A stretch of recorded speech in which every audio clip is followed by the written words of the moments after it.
श्री परमात्मने नमः। श्री राम जय जय राम। महर्षि वाल्मीकि रामायण बालकांड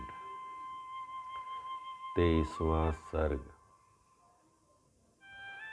विश्वामित्र सहित श्री राम और लक्ष्मण का सरयू गंगा संगम के समीप पुण्य आश्रम में रात को ठहरना। जब रात बीती और प्रभात हुआ तब महामुनि विश्वामित्र ने तिनकों और पत्तों के बिछौनों पर सोए हुए उन दोनों कुकुत्सवंशी राजकुमारों से कहा, नर श्रेष्ठ राम, तुम्हारे जैसे पुत्र को पाकर महारानी कौसल्या सुपुत्र जननी कही जाती है। यह देखो, प्रातः काल की संध्या का समय हो रहा है। उठो और प्रतिदिन किए जाने वाले देव संबंधी कार्यों को पूर्ण करो। महर्षि का यह परम उदार वचन सुनकर उन दोनों नर श्रेष्ठ वीरों ने स्नान करके देवताओं का तर्पण किया और फिर वे परम उत्तम जपनीय मंत्र गायत्री का जप करने लगे। नित्य कर्म समाप्त करके महापराक्रमी श्री राम और लक्ष्मण अत्यंत प्रसन्न हो तपोधन विश्वामित्र को प्रणाम करके वहां से आगे जाने को उद्यत हो गए। जाते जाते उन महाबली राजकुमारों ने गंगा और सरयू के शुभ संगम पर पहुंचकर वहां दिव्य त्रिपथगा नदी गंगा जी का दर्शन किया। संगम के पास ही शुद्ध अंतःकरण वाले महर्षियों का एक पवित्र आश्रम था, जहां वे कई हजार वर्षों से तीव्र तपस्या कर रहे थे। उस पवित्र आश्रम को देखकर रघुकुल रत्न श्री राम और लक्ष्मण बड़े प्रसन्न हुए। उन्होंने महात्मा विश्वामित्र से कहा, भगवान, यह किसका आश्रम है? यह पवित्र आश्रम किसका है और इसमें कौन पुरुष निवास करते हैं? यह हम दोनों सुनना चाहते हैं। इसके लिए हमारे मन में बड़ी उत्कंठा है। उन दोनों का यह वचन सुनकर मुनि श्रेष्ठ विश्वामित्र हंसते हुए बोले, राम, यह आश्रम पहले जिसके अधिकार में रहा है उसका परिचय देता हूँ, सुनो। विद्वान पुरुष जिसे काम कहते हैं वह कंदर्प पूर्व काल में मूर्तिमान था। शरीर धारण करके विचरता था। उन दिनों भगवान शिव इसी आश्रम में चित्त को एकाग्र करके नियम पूर्वक तपस्या करते थे। एक दिन समाधि से उठकर देवेश्वर शिव मरुदगणों के साथ कहीं जा रहे थे। उसी समय दुर्बुद्धि काम ने उन पर आक्रमण किया। यह देख महात्मा शिव ने हुंकार करके उसे रोक दिया। रघुनंदन, भगवान रुद्र ने रोष भरी दृष्टि से अवहेलना पूर्वक उसकी ओर देखा। फिर तो उस दुर्बुद्धि के सारे अंग उसके शरीर से जीर्ण शीर्ण होकर गिर गए। वहां दग्ध हुए महामना कंदर्प का शरीर नष्ट हो गया। देवेश्वर रुद्र ने अपने क्रोध से काम को अंगहीन कर दिया। राम तभी से वह अनंग नाम से विख्यात हुआ। सौभाग्यशाली कंदर्प ने जहां अपना अंग छोड़ा था, वह प्रदेश अंग देश के नाम से विख्यात हुआ। यह उन्हीं महादेव जी का पुण्य आश्रम है। वीर ये मुनि लोग पूर्व काल में इन्हीं स्थानों के धर्मपरायण शिष्य थे। इनका सारा पाप नष्ट हो गया है। शुभ दर्शन राम, आज की रात में हम लोग यहीं इन पुण्य सलील सरिताओं के बीच में निवास करें। कल सवेरे इन्हें पार करेंगे। हम सब लोग पवित्र होकर इस पुण्य आश्रम में चलें। यहाँ रहना हमारे लिए बहुत उत्तम होगा। नर श्रेष्ठ यहाँ स्नान करके जप और हवन करने के बाद हम रात में बड़े सुख से रहेंगे।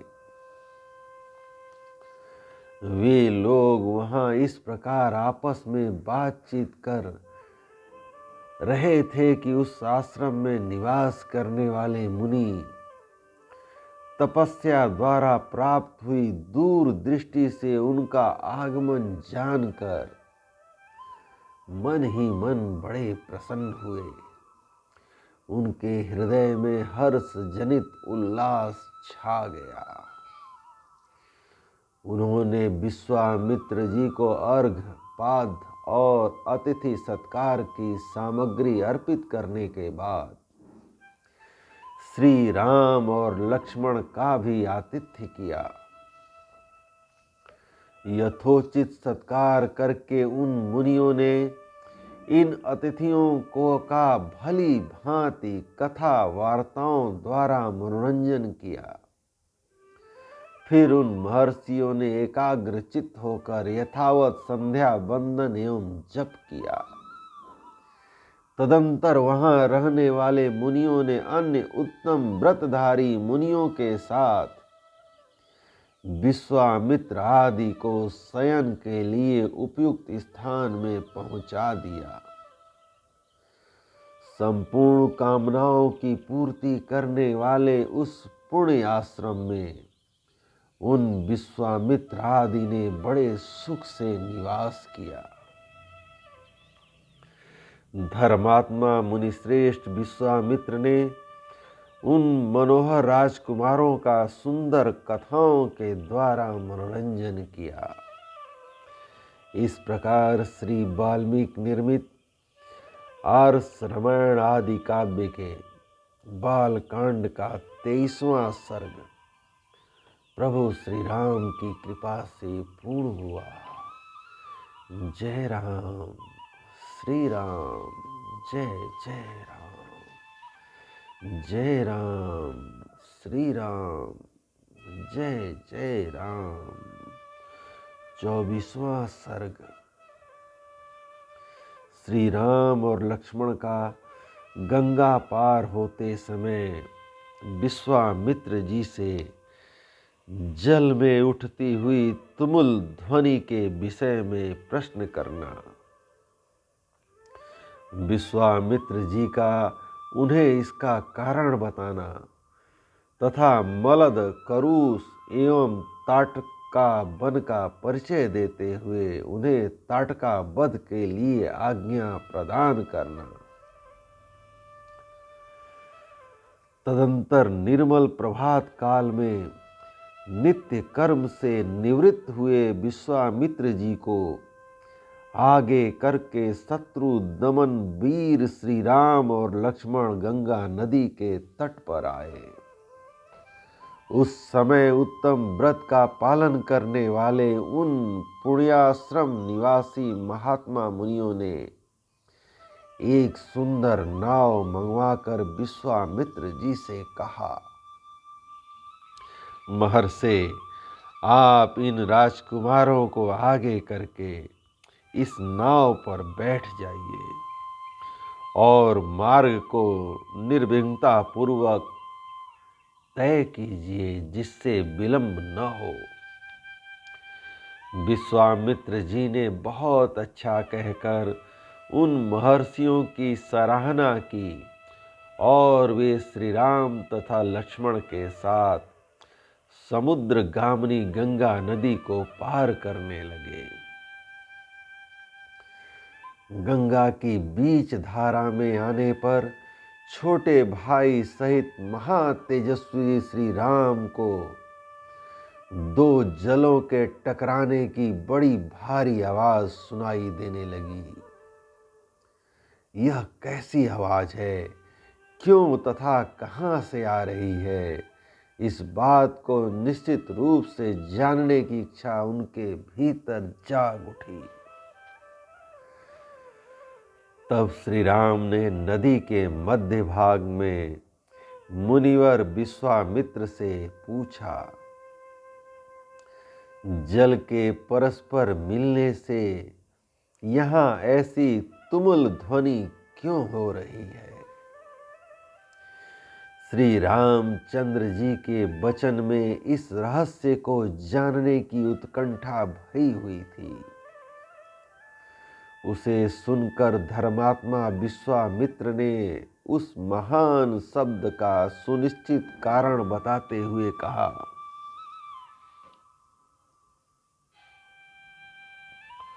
नर श्रेष्ठ राम, कैलाश पर्वत पर एक सुंदर सरोवर है।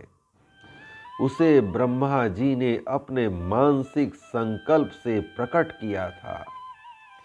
मन के द्वारा प्रकट होने से ही वह उत्तम सरोवर मानस कहलाता है।